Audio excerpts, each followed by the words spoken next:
Good morning.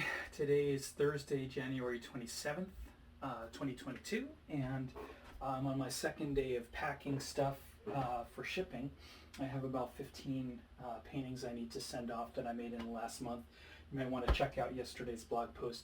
It's a 2-day process to ship paintings for me, because the first day I have to spend doing a lot of the clerical stuff, printing off letters, writing letters, figuring out addresses, figuring out organizing myself, and the second day is doing a lot of packing. So what I wanted to talk about or show you a little bit is I buy boxes in bulk from a company called Uline, U-L-I-N-E, and the boxes that I buy correspond to canvas sizes that I paint on, and also correspond to frame sizes.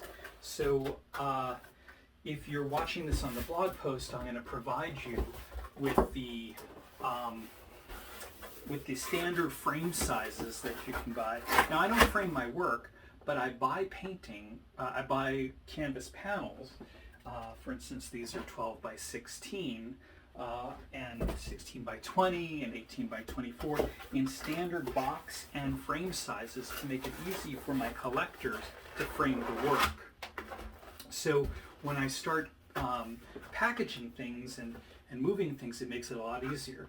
Now, the other thing that Uline sells, now this isn't a commercial for Uline, and probably one of the reasons why I'm saying it's not a commercial for Uline is the ethics of the company, if you look into it on the internet, are not so great, but I can't find another company that sells the materials I want. So one of the things that the company also sells, besides these boxes that are easy to put together, are foam rubber pads that come in a variety of sizes. So if you visit my blog, I'll have a list of the products I use and what sizes they are and how I use them. And I'm going to show you how I pack these all into boxes with the materials that I prepared yesterday.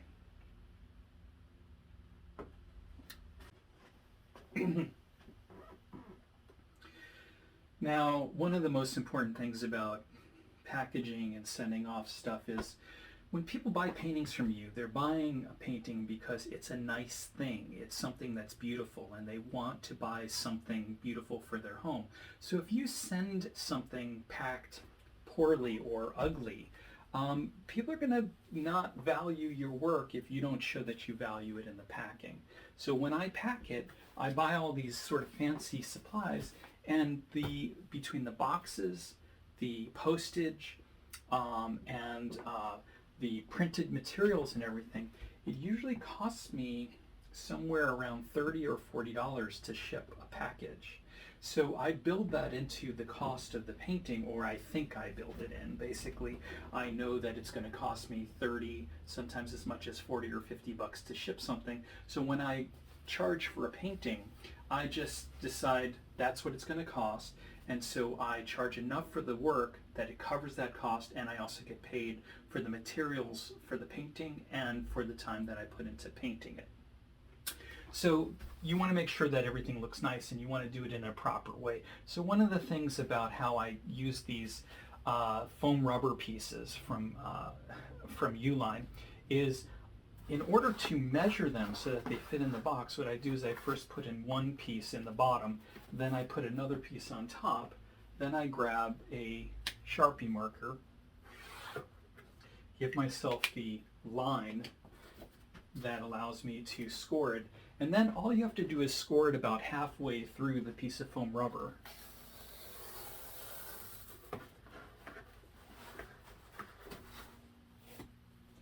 And you just use a regular straight razor to do that. It has to be really sharp though. And then you can literally just tear it in half. Put the piece in that you're using, and then that goes in. Let's see, which painting is it? Okay, here we go. So then the painting goes in to that. And you need to do the same thing with the next layer. So I'm using a half-inch piece. The other piece was, I think, a piece of inch foam rubber. And see how the half-inch, it leaves a little gap at the top because I put a lot of printing materials inside there.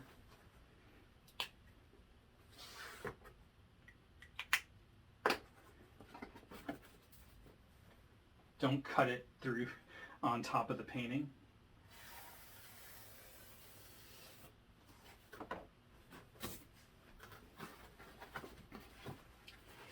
And so this is a 12 by 16 inch panel that fits perfectly in a 12 by 16 inch box and 12 by 12 inch pieces of foam rubber. And so then the letter goes in there.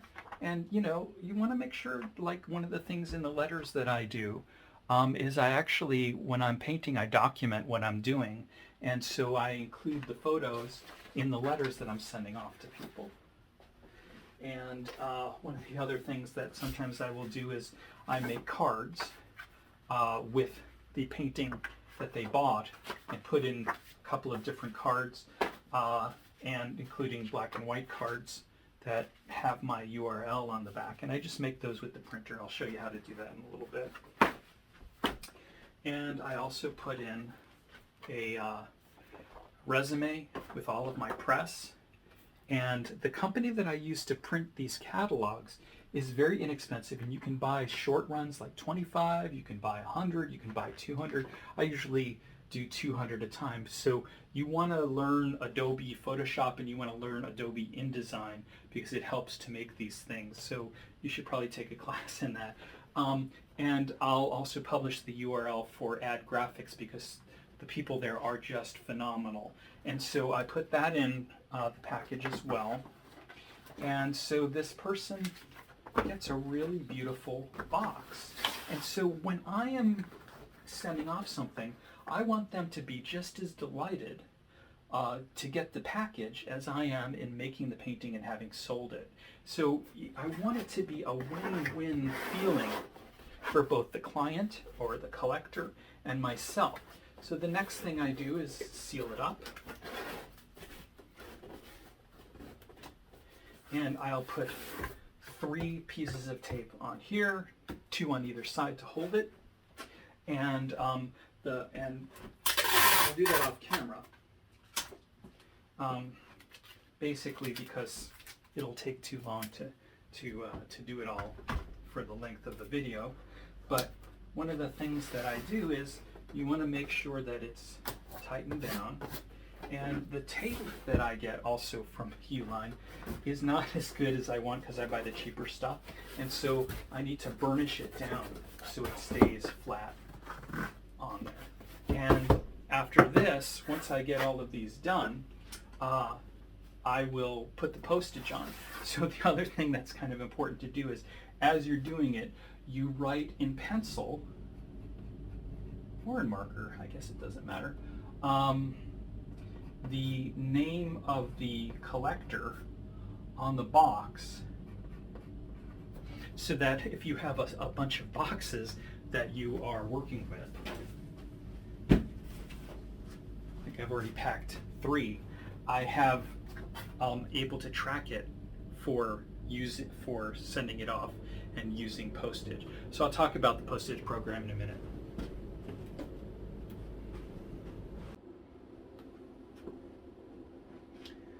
All right, so drawings are slightly different.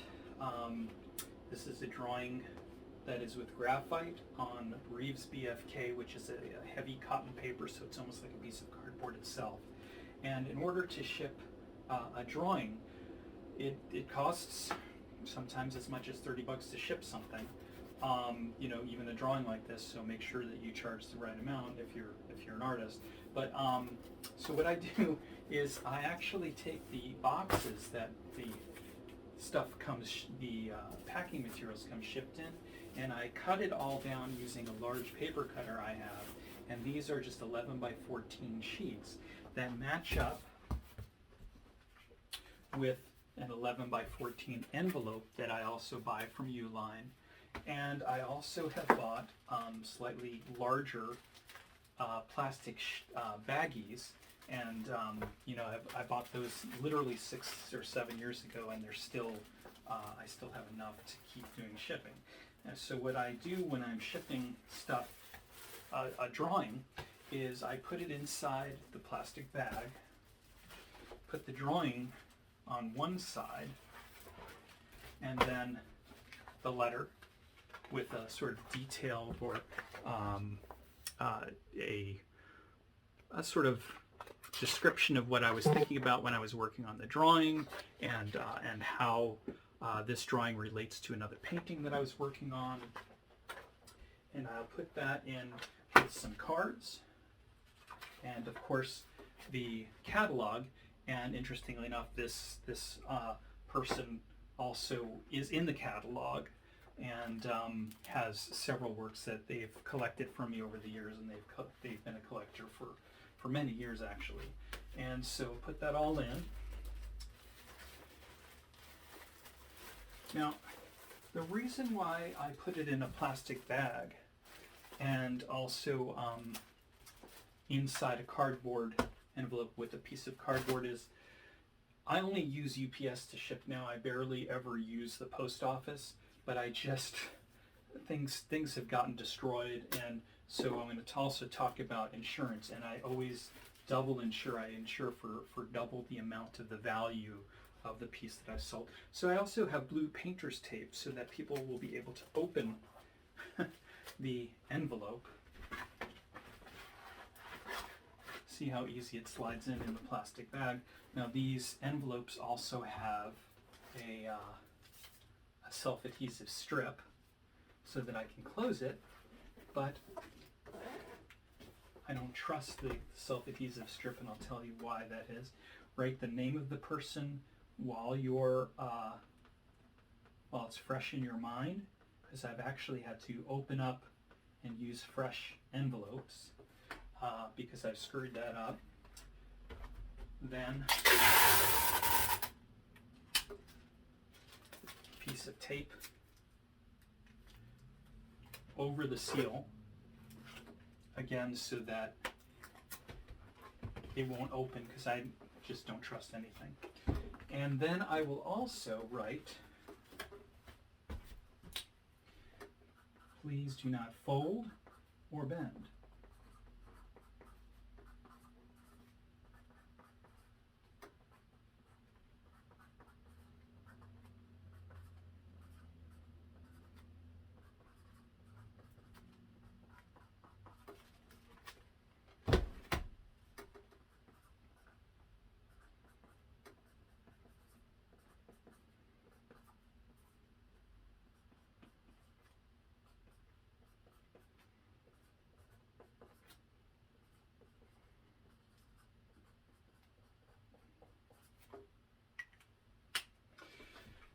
So the envelope cost probably, I think, $1 or $2. The cardboard costs nothing. The plastic bags are basically a nickel or something like that.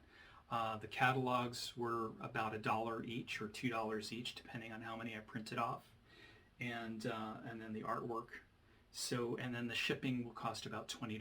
So those are just some things. All right, so I'm on the home stretch here, and I'm about to finish up doing mailing labels and things like that. So let's take a look at what I have going on here. I've got a situation where I've got a scale on the shelf above my computer, got Etsy open, and I also have a program called stamps.com that I've been using to do my packages. So I know that whose package this is because their name is on it, and so all I need to do is set it on the scale and go to my mailing program.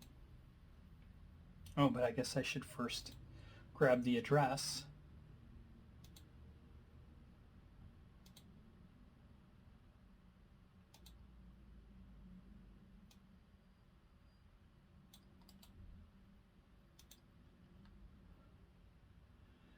Then go to the mailing program.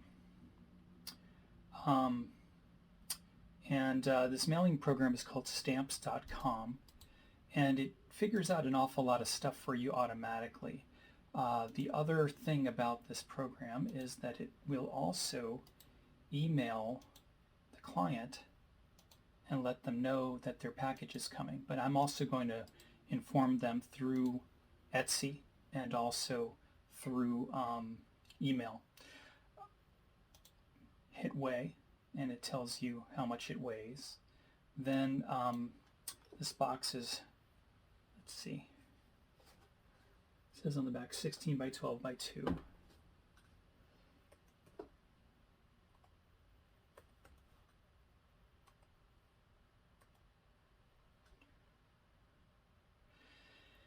And I'm also going to insure it for double the value.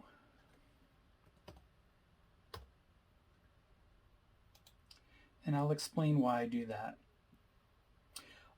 When you insure something for double the value, it means that if UPS or the US Post Office loses it, it will pay you back for the loss of the painting, and you can also pay the client back.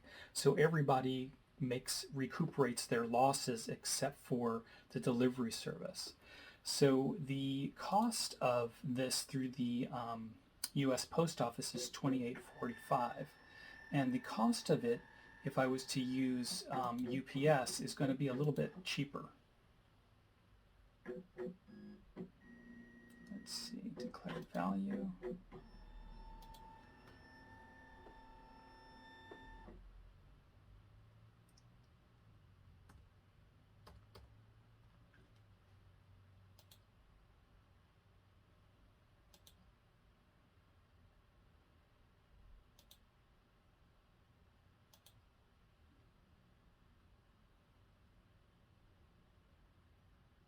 So if I use 3-day select or ground, it's $13.60.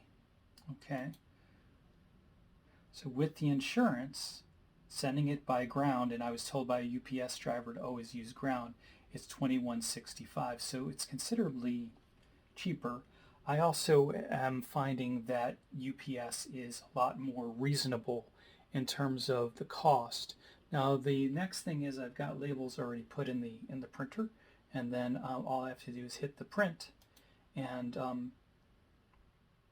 you have to have a credit card or a PayPal account to use this service. So I'm going to add funds, and I know that I'm actually going to have a package that is going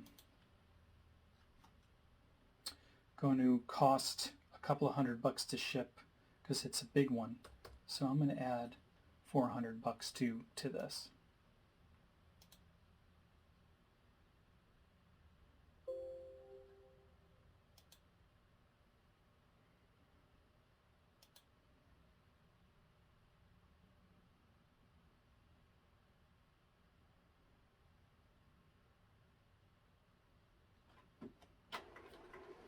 And that is, as they say, is that. And I now just need to finish the postage on all of these things and take it to the UPS store. Thank you. So here is the mailing that took me 2 days to put together. I put it in an IKEA bag because those are the large enough to handle it, and I can walk down to the UPS store with it, and I put a an extra strap on it to help me carry it, and there you have it. All right, thanks for joining me for this.